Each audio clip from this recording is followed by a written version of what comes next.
Hello, everybody, and welcome to this latest in the ValuesJam guest session series. Meltem, brilliant to see you. And to start with, please introduce yourself and tell people about you and your work. Thanks, Ellen. Hi, everyone. My name is Meltem Spelman. I work for Standard Chartered Bank. I am the program director for financial crime end-to-end transformation. It's one of our major programs to be able to fight with financial crime better. And my background is about transformation, as I'm running a big transformation now. I've also been doing similar work in different organizations, including HSBC, Deutsche Bank, etc. So really happy to be here today, and hopefully we'll have a nice, fun conversation together, Ellen. Thank you, Meltem. So, I mean, you mentioned a fun conversation, but fun and financial crime doesn't seem to go together very easily. No, it doesn't. It's actually financial crime is a topic that's I'm fascinated if we can make a difference in this space. It has huge impact in the world. I've been doing transformation my whole career, but only in the last few years I've been involved in financial crime. It almost kind of added more um, purpose to the transformation that I'm running, and it's a hugely important topic because the world is becoming obviously a lot more sophisticated with the developing technology. And the level of organized crime is really mind blowing, what is being pulled together. And historically, banks didn't have perhaps huge protection against this, but we evolved hugely. We spent a lot of effort and time and money to fight with financial crime, but to change, the pace of change is getting faster and faster as well. So we are really looking at this program to make sure, I always say this, but we can fight with the crime of future to really prepare ourselves what's to come, because just fighting with the crime of today is not enough. And we are too big to change. So we need to be really prepared when someone on the street could come up with some idea and put it in practice in a day. We have a lot to figure out and fight with it. So it's hugely satisfying job. Not fun perhaps, but when we do something great, then it's incredibly satisfying. And Yeah, so I yeah. bet. And I'm thinking about how much of a challenge it must be because on your side, the good side, let's say, you also have to cope with regulatory requirements and working with big organizations, which don't tend to be the most agile Mm-hmm, sometimes. And maybe mm-hmm, some of the people that you're dealing with are terribly skilled people working either on their own or in small groups from residential addresses. And that mm-hmm. must be a real challenge to kind of get a grip with. Mm-hmm. Absolutely. So regulators obviously are always looking at space, how capable banks are, but also we are doing it for reasons beyond the regulators. We really want to fight with financial crime. We really want to, add value in this space. But once we're doing that well, obviously regulators will also see our actions, and that we will of course need to manage that relationship, and that will only make it easier. And in terms of your point about being agile, that's exactly why we are doing this program. Again, the people actually doing crime could be really agile. They don't need to work around a lot of regulatory rules or anything else. They can change, adapt, come up with ideas. But for us, it's a different environment. It's hugely complex. We have thousands of people in the organization whose their full-time job is to fight with financial crime. It's the same thing for most banks, and it's complex when you look at all these aspects. So yeah, absolutely, we need to be agile, and we have other barriers to that as well, to become truly agile. Yeah. Okay, well let's choose a Values Jam card today and Yes, see let's where go. we go. So I've tipped out the cards and I'll just give them a bit of a shuffle. So how many piles would you like me to make in front of me, Melton? Three. Let's go with three. Three, okay. And so I've made them different sizes. And so would Uh-huh. you like the pile on my left or on my right or in the middle? let's go with middle. The middle. Okay.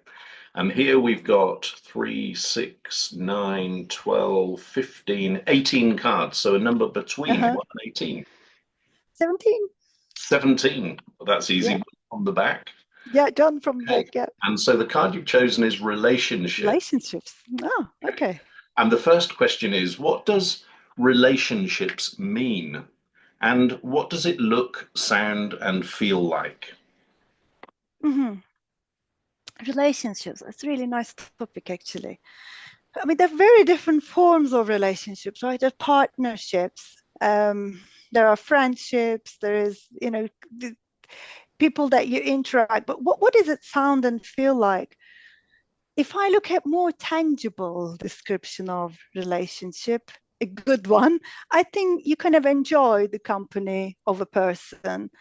If it is a one-on-one relationship, if it's a partnership, you achieve something together, the satisfaction of achieving something together.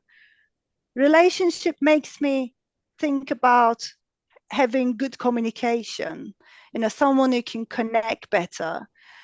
Um, I think that kind of being able to communicate well, enjoying and achieving things together is for me the description of a relationship. But we build relationships to kind of benefit for both benefits both sides, right?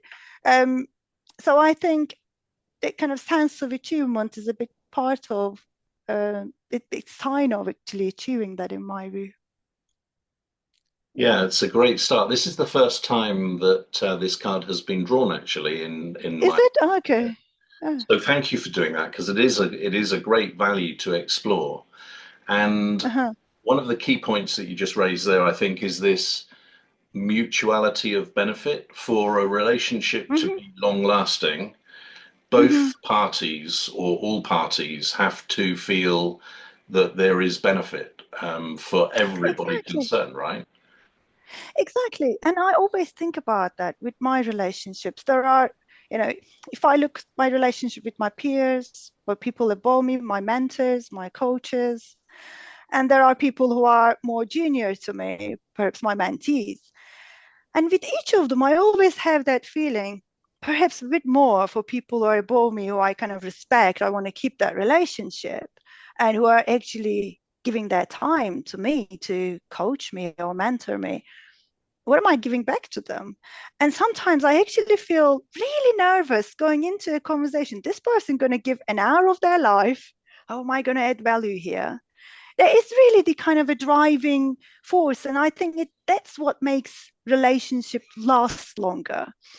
And if I do it with everyone, okay, this is a friend that I want to have, and I want to keep it as a relationship. I mean, how am I helping? And it just got to be two side for it to be a relationship that lasts long. And sometimes it's actually quite difficult, and sometimes it could really become one way. Perhaps there are other, if someone mentoring anybody and they could actually get some satisfaction by doing it, seeing their success, but it might not always be the case. I think everyone needs to kind of actively think about how to contribute towards that relationship. If I look at kind of people more junior to me, it is kind of really satisfying um, to kind of help people. Definitely it's great to see that, oh, this person achieving something, and even hearing a thank you, or I achieved this, thanks for your advice. I think a lot of the times that's really perfectly, that's what you need. Then that's the kind of two side.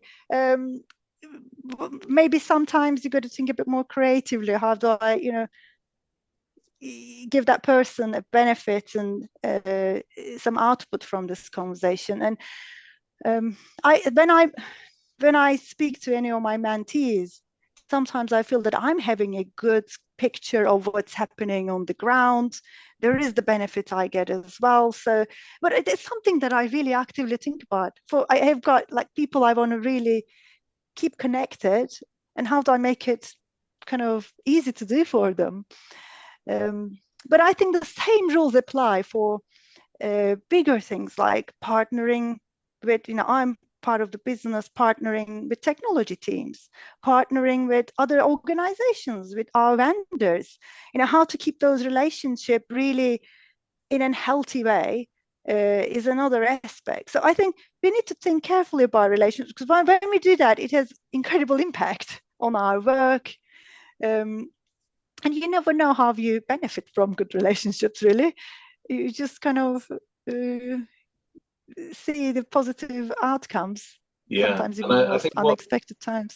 what you're saying has made me think about how it's a bit of a cliche, but people say you get back what you put in. And I think that is Yes, so yes. true with relationships, rather Relationships, than yes.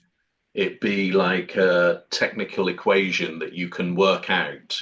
So some people do have a sense of what can I get out of this relationship, right?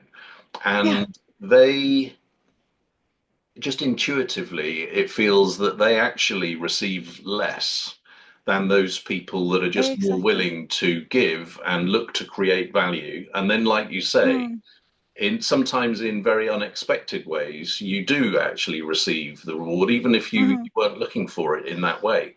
mhm. And Yeah. in professional relationships, I can relate to this because I've done quite a lot of work in the facilities management supply chain side of things. And the traditional approach to procurement was Mhm, always, get the best price from the supplier and get mhm, the best on paper, get the best deal. But then it never transpired that that would happen because the company providing the services always felt hard done by because they mhm, felt that they were being taken advantage of. And so mhm. then they would find ways to make more profit, for instance, without the client Yeah, necessarily knowing. And so yeah. that is not the basis for a long-term fulfilling relationship, right? No, Whereas if both exactly. parties ask the question, what do we both want out of this, and then work towards it together, Mhm. then it's obvious, really, but it just is so much more fruitful. No, absolutely. First, just to comment on your point, yes, I think it's very natural to think about, okay, what do I get out of this relationship? And we always focus on what we need, it's what I need from this. But if you put a little bit thought on how can I actually give something back to this person, and there's always something, and it changes the whole dynamic. Um, in terms of kind of workspace with vendors, I work with a lot of different consultants, different vendors. And it come to the like this is what we ask for. It's it doesn't kind of help much. But once you really really build a relationship, people can be a bit more flexible. You know what? We can help you on that too. That's okay. It's just kind of it's just everything actually goes back to relationship. When you pick the card, I didn't know what I would say it. So about the relationship, now I realize that everything you do depends on relationships. So it's such a fundamental part of uh, anything in business, in personal life. Yeah, Yeah. let me ask you a question, but which touches both of business and personal life, because I'm this conversation is making me more curious about the role that personal relationships plays in a business relationship, Mm-hmm. because you might try to keep a business relationship very businesslike, but that's kind of a challenge because we're all human beings, right?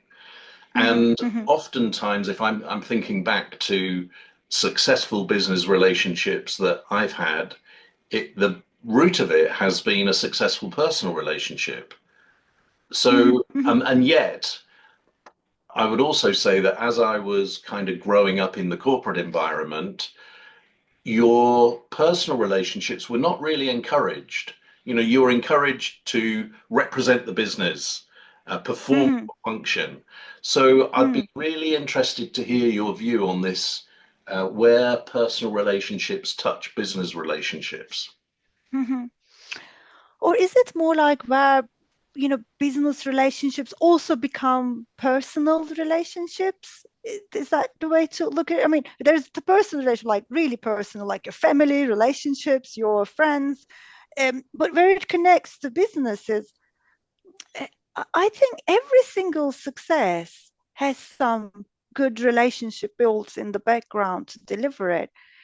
And when you find a new job, when you do something new, it always comes through a relationship that you build with someone. It's kind of gone beyond actually just being a colleague. Um, I got all my jobs through my bosses moving to different jobs. And it's, yes, of course, there's an element of delivering, but also being a relationship, which is trust is a big part of it. Feeling that I can rely on this person. They can give me the clear picture of things. And that's kind of all that trust and reliability that helps building the relationship that ultimately enables the business outcomes. I think they are just really connected to each other. And I think it is kind of the best space when they are a bit more interchangeable.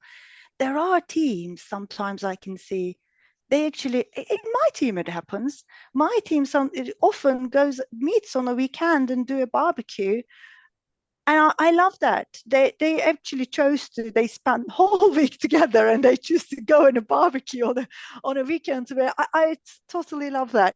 So it's kind of that really shows when you really are connected and working together, build a strong relationship.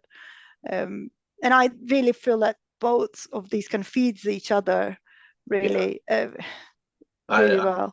I agree, and it also is particularly topical at the moment because we live in a world today where people are together in the office less than, Hmm. for instance, before COVID. Yeah, yeah. And let me pass a bit of a hypothesis past you and see what you think. So take ourselves back to before COVID, Hmm. and everybody is coming into the office Monday to Friday, 9 to 5, and everybody's together. Now, because we're social beings, relationships become stronger because of everybody being together, Yep. and our collective productivity increases and our collaboration increases because of those stronger relationships. So then let's fast forward to now, and people are together less in the office. Hmm. Hmm. Now, it has to be that relationships are diluted as a result of not being together so much, I believe. Hmm. And I think the challenge for senior leadership is that in that situation before, the organization benefited without any investment. Basically, the people were making the Hmm. relationship stronger and the organization was benefiting as a result. Hmm. Now, in the absence of that happening naturally, I Yep. believe that leadership is responsible for creating other ways for those Absolutely. relationships to be developed. So what are your Absolutely. thoughts on that? That's a really, really good point, actually. I just you made me think about that. Yes, we said okay, we're going to save space, etc. But clearly, there's a cost here that we are losing that touch point with colleagues. And you're absolutely right. It is with the leadership. So I actually feel that working from home has a lot of benefits. It really does. It gives you your time. You can have productive time. To be honest, you can save a lot of time commuting as well. Um, but then if the leadership really supports the teams coming together more, deliberately, and certain times we actually really work together, we can balance it out. We can take advantage of both situations. I actually, my team is based in Singapore. I'm in Hong Kong. So we work very closely together. But whenever I'm in Singapore, we make most out of the time. Maybe it's even helping me that, okay, we go out for a team dinner, or we say, okay, 3 hours team session. And we kind of try to bring a lot of um, touch points. I'll give you a few examples. Actually, in my old team, our boss did it so well. It was the first times, the days of COVID. And she said, we need to connect, we need to do something. And she said, every Friday we're going to do team lunch. And we went, what team lunch? Like everybody strictly working from home. So there was a menu. Everyone had to, there was, okay, today is Indian food, and everyone had to find some Indian food. We just had this literally 1 hour, and then everyone, we circulated, had to do some sort of a game.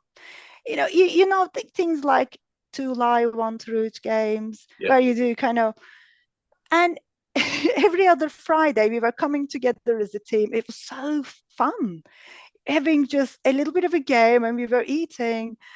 And we were all a bit skeptical, like, oh, I was like, I could just get on with work, but it worked so well. We were really connected really well. We started knowing some odd fact about each other. And I think that she was making that effort, extra effort to bring together. She didn't want to kind of, yes, we're not going to office, but what replaces it? And when we gone back to office, we stopped doing those kind of things because we could see each other. Yeah. And then but then we're not really completely in the office. I think it's about we consciously thinking about it. So what I learned from my boss back then is, okay, I have to think carefully based on the situation how to bring the team together, how we feel like we have that connectivity.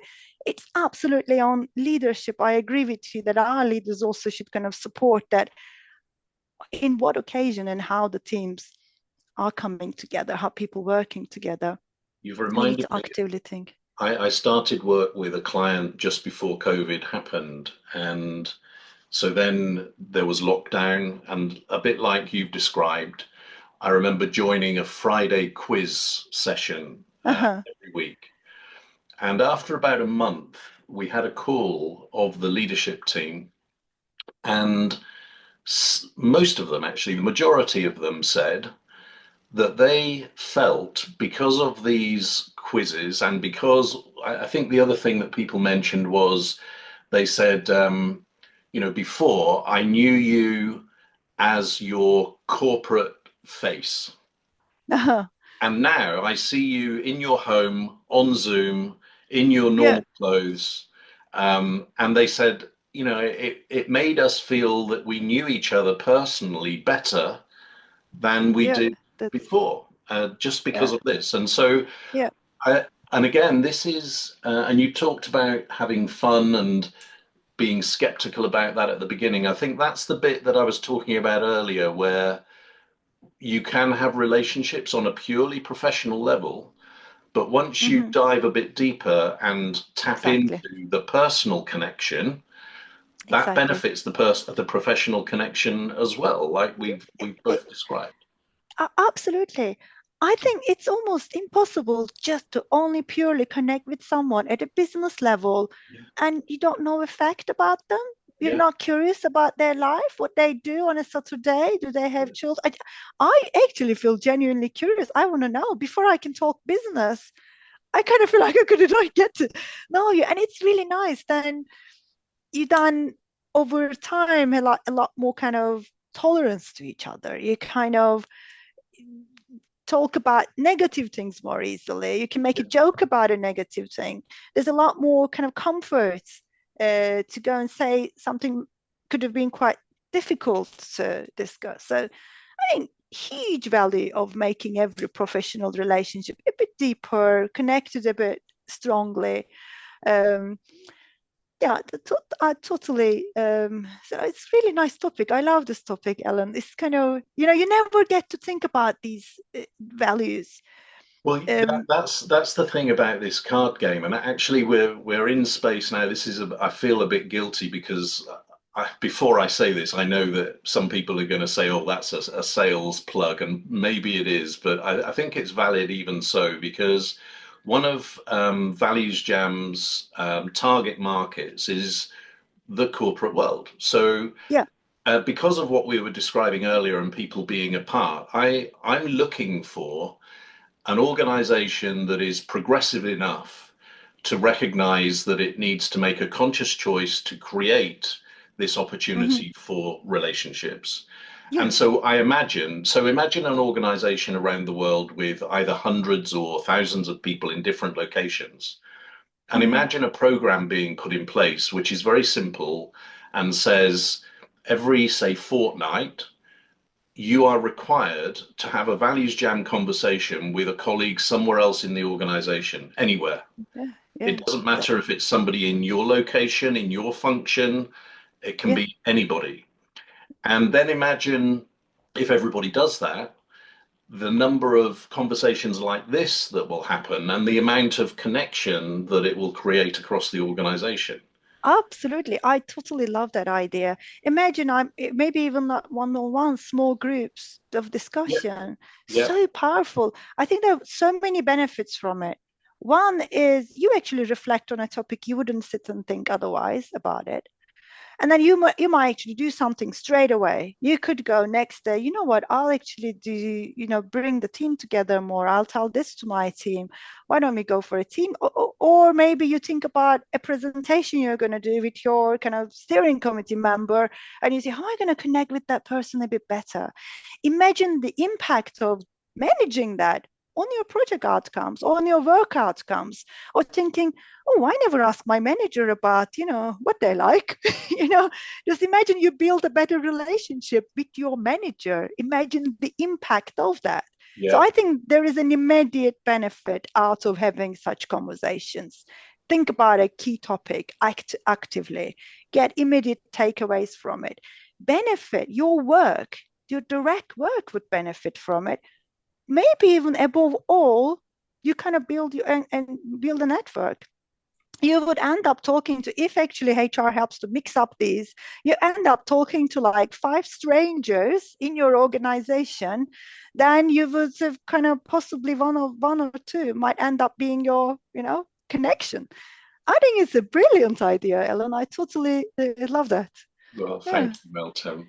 Let's now let's get back to relationships and let's be very, very specific. So I'm going to ask you, where have you noticed a lack of strong relationships? Oh, okay. In my whole career, in Anywhere, doesn't matter. Either mhm, professionally, personally, doesn't matter. mhm, mhm. Um, so if I kind of give examples from the past, there are, I think, sometimes key business leaders might have contradicting ideas or lack of a strong relationship. Um, in my past organizations, I know situations where a two leader who kind of ultimately co-lead or drive an area together, that kind of lack of relationship directly kind of reflects to the work on the ground. And I kind of feel that it's so amazing how they filter it cascades down. That kind of friction at top goes down, and you've got a whole team that can't quite kind of work together. Um, so I can kind of go back and think about a few situations how actually that kind of friction cascaded down that impacts the business outcomes. Um, but also in personal life, I think it's so easy to spot, right? We are social creatures, as you said, and we kind of spot when things are, oh, okay, these people don't get on well with, and it just really impacts the social dynamics. Um, so yeah, I think it's kind of very visible when that happens. In work, it has direct negative outcomes when it happens, or Definitely. you lose out of that. And Yeah, it's quite delicate as well. you're making me think again about the work situation, and I think maybe it's something to do with confidence and willingness to be vulnerable of leaders, that some leaders feel Mm-hmm. that they have to put on this show of Mm-hmm. being in charge and knowing everything and all of that sort of thing. And Mm-hmm. as a result of that, for some of these people, it's tough to create a strong relationship with them. They seem to be, very distant and always Ah, wanting there to be a gap. Um, yes. I and use. sorry, Yeah. go on. No, no, no, please go. Just one more point on that, and it was to your point about how it cascades down the organization. I refer to this as the leadership shadow. And Uh-huh. the way that it's described is the more senior in the organization you go, the more your behavior is in the spotlight, and the Mm-hmm. more people pay attention to it and draw conclusions, rightly or wrongly, Mm-hmm. sometimes, doesn't matter. It Mm. comes with the territory. Ah, exactly. It absolutely has its consequences. People read it, people understand it, and then it becomes the culture ultimately. I was just thinking when you were saying an individual who kind of maybe is too strict, if I again look back in the past, there were always some leader who would be a lot more hard to talk. I can't actually, even if I actually come across a huge issue that I should be telling the leadership about, you could be nervous about sharing. How could I even approach them? It kind of closes the doors for you. And then when you are the open person who's got a bit more relationship with your teams, your people, then you'll absolutely know more as a result. It's kind of the opposite effect, right? You might be strict and want to know and control more, but with your behavior, you end up actually be knowing less. Whereas you might look a lot more relaxed, but you have built relationships, therefore you end up actually really knowing more through those relationships. So I think it's a bit of an opposite. Yeah, I Um, agree. And I think the other dynamic that comes into play here is that for me, it's the playoff between the known and the unknown. So, like you uh-huh, described, where you've got somebody who wants to be more in control, what they do mhm, is they focus on the known, mhm. but the known is actually very small. Yeah, Then, if exactly. you have the courage and the willingness to step into the unknown, even you can't control it because it hasn't happened. It's so Mhm, much bigger, and there's so much opportunity there, but you don't know exactly. what it is. So that's I Yeah. think that's what often holds us I back. Exactly. I love the way you put it. Yes. If you don't have that relationship, you'll only know the known and you'll miss the opportunity to know the unknown. It's a perfect way of um, putting it. I think it's just hugely beneficial in every way. But in Yeah. Values Jam, Meltem, there's a chance for you to create your own question. So I'd like to invite you to do this now. So if you were to ask a question about relationships, beginning with who, what, where, when, why, or how, what would it Hmm. be? And either you can give the answer immediately, or if you prefer, I can go first and then you can respond. Hmm. So, what's your Okay. question? Yeah. Um, what is the best method to, is there a secret of building a relationship? How would you say a bit of a tip to build strong relationships Ooh. in business space? I don't know. I don't know. I came up with the question. I don't know the answer. I Well, need to I think think hard I as think well. when you hear what I'm going to say, you're going to say, "Oh, of course you would say that, Alan." So, what my tip is for you to understand each other's values. Hmm. That, Hmm. for Oh, not me, exactly. I knew you would say. it's sorry to be so obvious, but No, no, no, it's yeah. It's not obvious until you say it though. Well, it's so true though. Exactly. Yeah. So I think maybe I'll just build on that.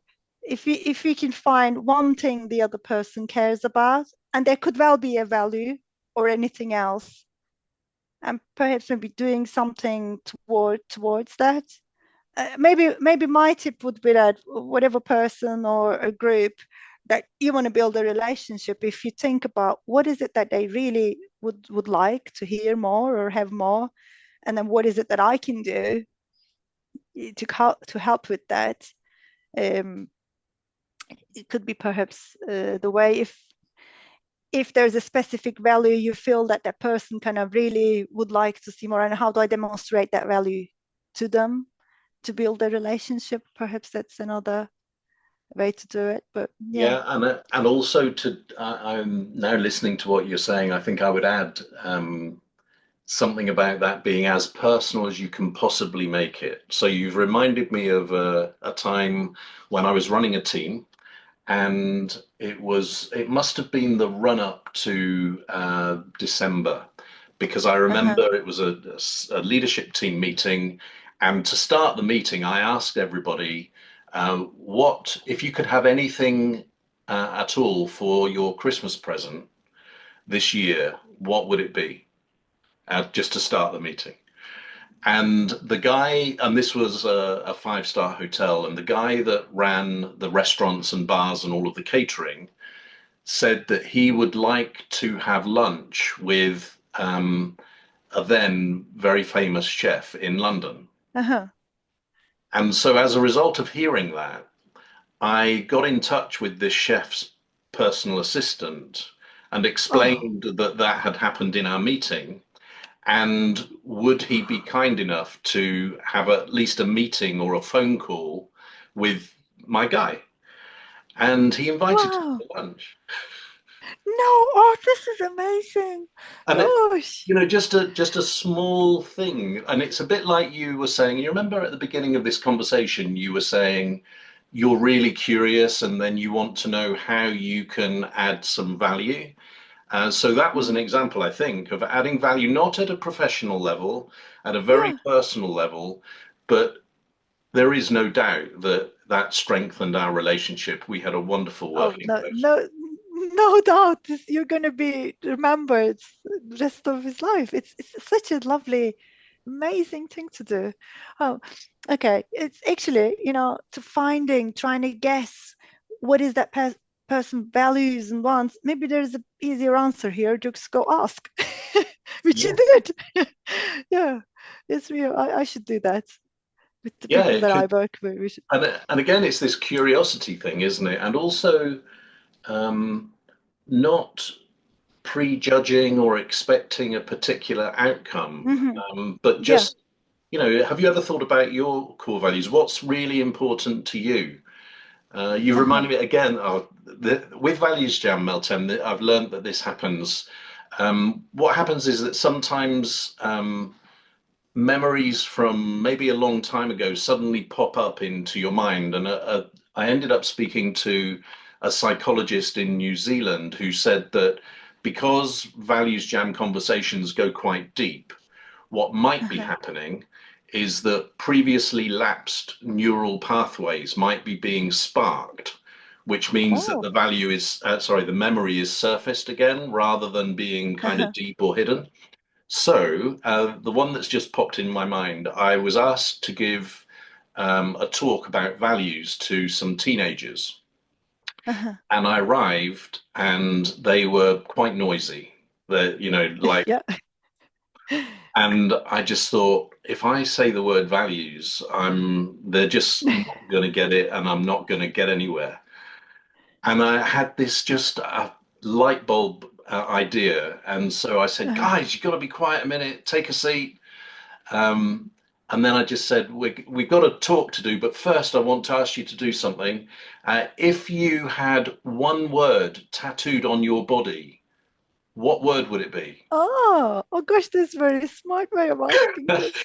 And Gosh, they amazing. were like, and you can talk to your neighbor about it, and they were, Mm. and it was just brilliant. It went from Oh, me being so nervous to thinking, I've smashed this. oh, you definitely, I mean, you're there, they're engaged, they're, oh, amazing. I think that's a skill, though, to be able to really find a way to touch Oh, it's people. luck. It's that's No, no, no, no. Well, well, maybe a tiny bit, but it's like it's really to think that way. You might, yeah, So it's let's really amazing. finish there is one more question, but this penultimate question, I'm going to go really big now, but we need to deal with it in a concise way if we can. So, how could stronger relationships improve the world? Wow. So there are, I think, when you have good partnerships, the outcomes really increase. So I'm going to give a bit of an odd example. I'll relate to my work. In financial crime space, each bank is fighting with crime to the best of their ability. If we kind of build relationships cross bank, cross regulators, we actually really collectively, if we are all best friends And we actually sit in the room and say that, you know what, let's solve this together. And you're almost bringing different parts of the puzzle together, because I know the transaction goes into the next bank and then they pass it into here. We could be solving a huge money mules problem and actually understand the whole organized crime rather than having our tiny little silo and having a control over it. I think it's like everything. When you can really bring people together in a really with a single purpose, and that happens through relationship to a large extent. Because if you want to do it just as a job, then it's never the same. I think the outcomes could literally change the world. And I think I gave an example from my area, but it really applies to anything. If you could really look at the problem you're trying, everyone's trying to solve some problem, right? That's what we, who are the people I could really partner to solve this problem? The really the whatever the wildest kind of dream you have, and then just if that happens, imagine the impact. Oh, you've touched on something that I feel really kind of frustrated, verging on angry about in the world, because we have enough resources in the world for everybody. Yep. And yet there are people dying because they not have enough food or not enough clean Exactly. water or no medicine. And I believe Exactly. that it's because there is not an organization structure to govern the world that is Yep. fit for purpose. Because all of That's the exactly. countries, like you talked about your silos, that's how they operate from their perspective, what they need. Whereas I Mm-hmm. think what we need is like a planet Earth council where they're wearing the leadership hat for the world rather than for a Exactly. particular country, and then be given, well, the responsibility and the Mm-hmm. privilege to make appropriate decisions, because it's just Yep. it's crazy the way that we accept the world. Sadly, exactly. And it all ends up, if you bring the right people to really work together to Yeah, solve the yeah, it would happen. yeah. It's just that we are all incentivized differently, just, not working in a good. Imagine just even every world leader, any country's leader, if every single of them has a great relationship. I don't know what would the world look like. No tensions, no nothing. Well, that's a really good place Just for us to just deal with this final question, which is, and I've really enjoyed this. The final question is, what are you encouraged to do differently about relationships as a result of this conversation?